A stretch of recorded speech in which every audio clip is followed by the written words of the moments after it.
Жериңерде митинг пикет болуп атса, асилер болсо биякта майрамдап кой ырдап айтышып жүрөсүңөр деп мени ушинтирип атат.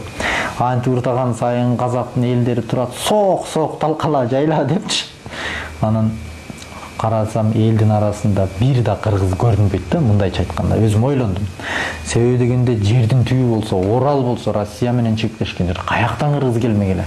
Анан деп анан мен мынтип жооп бердим. Үнүм каргылданып, аябай капа болуп, буйлагым келип, буулугуп кеттим да. Көзүмөн жаш айланып кетти анан. Бир кезде казак калкынын желтоқсаны болгондо, кычыраган суукка далай жаштар тоңгондо, кыргыздар аттанып чыгып сапарга баарысы келген атарга, анда Отар деген жерде. Алдынан тосуп аларды танкалар турган катарда. Качкан эмес кыргыздар автомат менен атаарда. Канчалаган бир боорлор танкага калган тепселип, жылына желтоқсандын айында биз турабыз эскерип. Өткөндүн билим билбейсиң, сен өмүргө кеч келип. Өткөндүн бирин билбейсиң, кыргызда болсо желтоқсан шылдың кылып сүйлөйсүң. Биз аттанып чыкты элек, а сен эмне үчүн чыкпайсың? Жуурканыңды жамынып төшөгүңдө уктайсың деп ырдасам.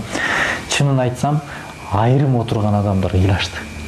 Элдер дуулдата мага кол чапты. Ошону менен баргандан кийин байге мен тарапта болду.